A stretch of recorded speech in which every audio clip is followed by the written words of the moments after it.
మొన్నాడు గారికి మాట్లాడుకోవచ్చు. అందరికీ నమస్కారం. నవ్యాంధ్రప్రదేశ్ నిర్మాత, మనందరి అభిమాన నాయకుడు, భావితరాల తెలుగు ప్రజల భవిష్యత్తుని నిర్ణయించేటటువంటి నాయకుడు ఈరోజు మన బుడగట్లపాలెం గ్రామం వచ్చి ఈ కార్యక్రమానికి ఎంత పండగ వాతావరణం తీసుకొని వచ్చినటువంటి రాష్ట్ర ముఖ్యమంత్రి వర్యులు చంద్రబాబు నాయుడు గారు, వేదికను అలంకరించిన అతిరథ మహారథులు, ప్రజాప్రతినిధులు, ఇటు భారతీయ జనతా పార్టీ, జనసేన, తెలుగుదేశం నుంచి విచ్చేసినటువంటి నాయకులు, అలాగే బుడగట్లపాలెం గ్రామ సోదర సోదరిమల్లు, మత్స్యకారు సోదర సోదరిమల్లు అందరికీ కూడా నా హృదయపూర్వకమైనటువంటి నమస్కారాలు తెలియజేసుకుంటున్నాను. ఈరోజు మీ గ్రామం రావడం ఎంతో ఆనందంగా ఉంది. సముద్రాన్ని చూస్తే ఏ రకంగా ఉత్సాహం వస్తుందో, సముద్రం చూస్తే ఏ రకంగా ఉల్లాసం వస్తుందో, అదే రకంగా ఈరోజు బుడగట్లపాలెం ప్రజల్ని కూడా చూస్తుంటే అంత ఉత్సాహం, అంత ఎనర్జీ మిమ్మల్ని అందరినీ కూడా చూస్తే ఈరోజు వస్తుంది. అలాగే చంద్రబాబు నాయుడు గారిని ఈరోజు చూస్తుంటే అదే ధైర్యం, అదే నమ్మకంతో ఈరోజు మన ప్రజలకి చేస్తున్నటువంటి కార్యక్రమాలు మనందరికీ ఎప్పటికీ కూడా ఆశీర్వాదం అన్నది కూడా తెలియజేసుకుంటున్నాను. మరి అటువంటి నాయకుడు మొన్ననే 75 సంవత్సరాలు పూర్తి చేసుకున్నాడనంటే నమ్మశక్యంగా ఎవరికి కూడా లేదు. మాకంటే చిన్న వయసులో ఉన్నటువంటి నాయకుడిగా ఈ రాష్ట్రం కోసం అహర్నిశలు కష్టపడుతూ రాత్రనక పగలనక దేశ విదేశాలకి కూడా వెళ్ళి ఆంధ్రప్రదేశ్ రాష్ట్రాన్ని నెంబర్ 1గా తయారు చేయాలని కంకణం కట్టుకొని మరి పనిచేస్తున్నటువంటి వ్యక్తి మన నారా చంద్రబాబు నాయుడు గారని తెలియజేసుకుంటున్నాను. అటువంటిది ఆ రోజు ఎన్నికల ముందు మనందరికీ హామీ ఇచ్చాడు, మత్స్యకారులకి హామీ ఇచ్చాడు. మీరు ఏదైతే మత్స్యకారులు ఉన్నారో 10,000 ఉన్నటువంటి మత్స్య వేట నిషేధ భృతి ఏదైతే ఉందో అది 20,000 చేస్తామని చెప్పి మాట మీద నిలబడి 130,000 మందికి 20,000 చొప్పున ఈరోజు 280 కోట్ల వరకు రిలీజ్ చేస్తున్నటువంటి ప్రభుత్వం మన కూటమి ప్రభుత్వం అనేది కూడా తెలియజేస్తున్నాను. మత్స్యకారులు గత ప్రభుత్వంలో ఏ రకంగా అన్యాయం చెందారో అనేది ఒక్క ఉదాహరణ మనం తీసుకొని అంటే తడ నుంచి ఇచ్చాపురం వరకు మనకు ఉన్నటువంటి తీర ప్రాంత జిల్లాల్లో ఒక్క అసెంబ్లీ సీటు కూడా విడిచిపెట్టకుండా కూటమి ప్రభుత్వాన్ని గెలిపించారనంటే మత్స్యకారులు చంద్రబాబు నాయుడు గారి మీద, పవన్ కళ్యాణ్ మీద, అలాగే నరేంద్ర మోదీ గారి మీద ఎంత అభిమానంతో ఉన్నారో ఈరోజు మనందరికీ కూడా తెలుస్తుంది. ఆ నమ్మకాన్ని నిలబెట్టుకోవాలని ఈరోజు వేట నిషేధ భృతి పెంచారు. అలాగే జియో 217 ఏదైతే మత్స్యకారుల దగ్గర ఉన్నటువంటి చెరువులు లాక్కోవాలని గత ప్రభుత్వం ఒక పన్నాగం చేసిందో దాన్ని కూడా తిప్పికొడుతూ ఆ జీవోను కూడా రద్దు చేసి తిరిగి మత్స్యకారులకి వాళ్ళ హక్కులు ఇచ్చే ప్రయత్నం మన కూటమి ప్రభుత్వంలో చేసిందని తెలియజేస్తున్నాను. ఇలాగే భవిష్యత్తులో కూడా మీకు ఏ సమస్యలు ఉన్నా సరే రాష్ట్ర ప్రభుత్వం, కేంద్ర ప్రభుత్వం అందరి ప్రధానమంత్రి గారితో సహా సహకారం తీసుకొని మన జిల్లాలో ముఖ్యంగా ఉన్నటువంటి మత్స్యకారుల తాలూకా భవిష్యత్తుని ఇంకా సుందరంగా తయారు చేయడానికి మా వంతుగా కృషి చేస్తామని బుడగట్లపాలెం ద్వారా మత్స్యకారులందరికీ కూడా ఈ సభాముఖంగా తెలియజేసుకుంటున్నాము. ఈరోజు మత్స్యకారుల గురించి మాట్లాడాలనంటే ముందుగా మన జిల్లాలో గుర్తొచ్చే నాయకుడు స్వర్గీయ కింజరాపు ఎర్రన్నాయుడు గారని తెలియజేస్తున్నాను. అక్కడ ఇచ్చాపురం నుంచి ఇక్కడ ఎచ్చెర్ల వరకు ఎవరికి ఎప్పుడు ఏ ఆపద ఉన్నా, ఏ సమస్య ఉన్నా, ఏ బాధ ఉన్నా సరే వాళ్ళ భుజాల మీద చేయేసి నేనున్నాను సోదరా అని ధైర్యం చెప్పినటువంటి నాయకుడు కింజరాపు ఎర్రన్నాయుడు గారు. ఆయన వారసులుగా ఈరోజు రాజకీయాల్లోకి వచ్చి మా మీద కూడా అదే ప్రేమ అభిమానం చూపిస్తున్నారు. ఎలా అంటే ఈరోజు చిన్న వయసులో, అతి చిన్న వయసులో కేంద్ర మంత్రిగా అవకాశం వచ్చిందనంటే అది ప్రజలు మీరు చూపిస్తున్నటువంటి ఆశీర్వాదం, అలాగే దేవుడిలాగా చంద్రబాబు నాయుడు గారు ఇచ్చినటువంటి ఆశీర్వాదం వల్ల ఈరోజు ఉత్తరాంధ్ర శ్రీకాకుళం జిల్లా నుంచి ఒక కేబినెట్ మినిస్టర్గా ఈరోజు కేంద్రంలో నాకు కూర్చోబెట్టారు. మత్స్యకార మినిస్టర్ మన శ్రీకాకుళం జిల్లాకి ఇచ్చారు. అలాగే పరిశ్రమలు తీసుకొని వచ్చే ఎంఎస్ఎంఈ మినిస్టర్ మనకి ఇన్ఛార్జిగా పెట్టారు.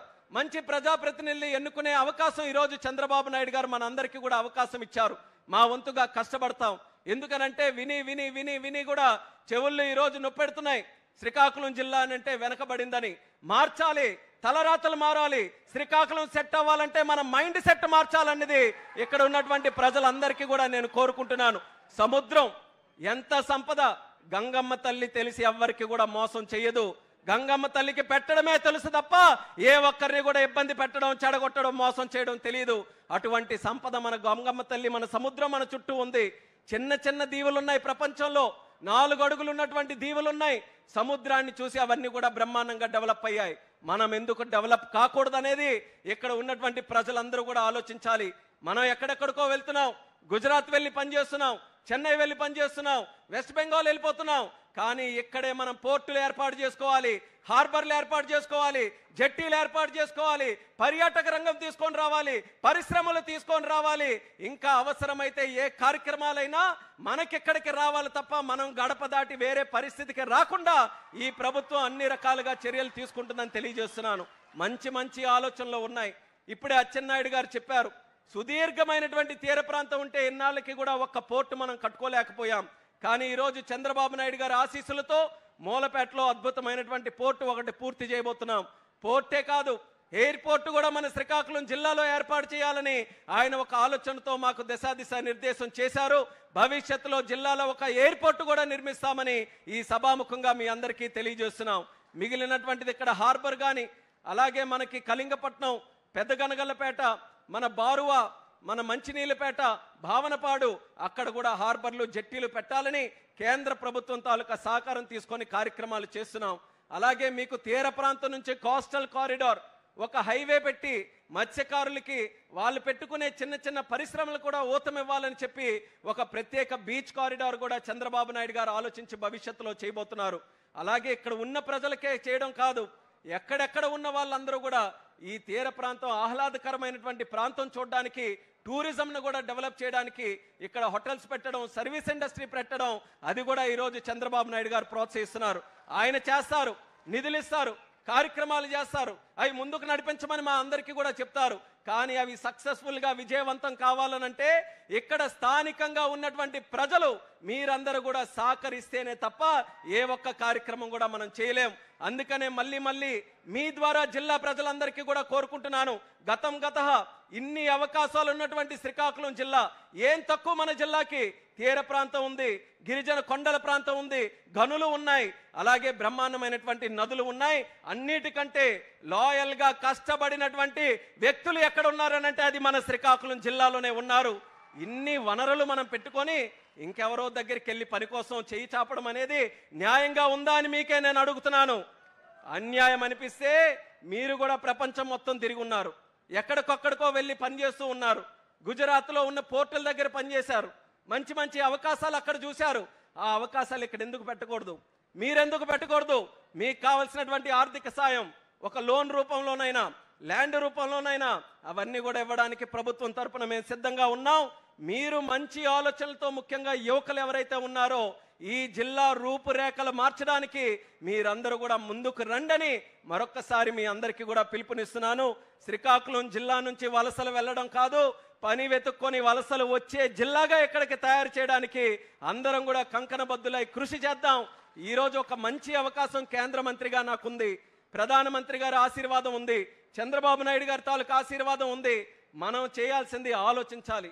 మంచి ఆలోచనలు వాళ్ళు ముందుకు పెడితే సహకారం మనకు వస్తుంది. మనం జిల్లాలో మంచి మంచి కార్యక్రమాలు చేయొచ్చు.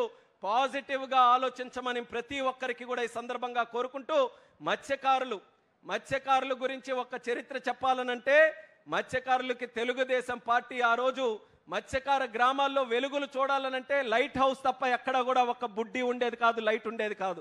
అటువంటిది మత్స్యకార గ్రామాల్లో ఇంటింటిలో కూడా వెలుగులు నింపినటువంటిది తెలుగుదేశం పార్టీ ప్రభుత్వం. దానికి కూడా చరిత్ర తీస్తే మొట్టమొదట పునాది వేసింది స్వర్గీయ నందమూరి తారక రామారావు గారని కూడా తెలియజేస్తున్నాను. ఇసుక దెబ్బలుగా ఉన్నటువంటి మత్స్యకార గ్రామాల్లో వెలుగులు తీసుకొని వచ్చారు. అంచెలంచెలుగా మన తెలుగుదేశం పార్టీ కూటమి ప్రభుత్వం చేసినటువంటి కార్యక్రమాలతో ఆ వెలుగులు ఇంటి నుంచి మీ గుండెల వరకు కూడా తీసుకొని వచ్చాం. గతంలో ఆ వెలుగులన్నీ కూడా ఆపే ప్రయత్నం చేశారు. మళ్ళీ చంద్రబాబు నాయుడు గారు మత్స్యకారులందరినీ కూడా మళ్ళీ జీవం పోయాలి, మత్స్యకార గ్రామాలు మళ్ళీ వెలుగులోకి తీసుకొని రావాలని ఈరోజు బ్రహ్మాండంగా కార్యక్రమాలు చేస్తున్నారు. ఆయనకి భగవంతుడు మరి 10 కాలాల పాటు కూడా అటువంటి ఆయురారోగ్యాలతో మన అందరికీ కూడా మంచి సంకల్పంతో ముందుకు నడిపించేటటువంటి శక్తిని ఆయనకి ఇవ్వాలని, ఆయన ఆలోచన ప్రతి ఒక్కటి కూడా సక్సెస్ఫుల్గా కావాలని ఆ భగవంతుడికి, గంగమ్మ తల్లికి కోరుకుంటూ బుడగట్లపాలెం ప్రజలు అందరికీ కూడా నా శుభాకాంక్షలు తెలియజేసుకుంటున్నాను. ఈ కార్యక్రమం మత్స్యకార గ్రామాలనంటే 1000 గ్రామాలు ఉన్నాయి ఇచ్చాపురం నుంచి చూసుకుంటే. ఈ ప్రోగ్రాం ఎక్కడైనా పెట్టొచ్చు, కానీ ఆయన గుండెల్లో ఒకే ఒక పేరు వచ్చింది, బుడగట్లపాలెంలోనే పెడదాం. బుడగట్లపాలెంకి వెళ్ళి అక్కడ నుంచే మత్స్యకారులందరికీ కూడా డబ్బులు పంచుదామని ఈ ప్రాంతాన్ని ఎంచుకొని మన దగ్గరికి రావడం మన అదృష్టం అనేది మీ అందరికీ కూడా తెలియజేసుకుంటూ, ఈ ప్రేమ అభిమానం ఎల్లప్పుడూ కూడా మీరు కొనసాగించాలి. మీరు మంచి ఆలోచనలతో ముందుకు నడవాలని మరొకసారి తెలియజేసుకుంటూ మీ అందరి దగ్గర సెలవు తీసుకుంటున్నాను. జై హింద్, జై జన్మభూమి. Thank you sir. ఇప్పుడు విలేజ్ సచివాలయం సెక్రటరీ రషీదా బేగం.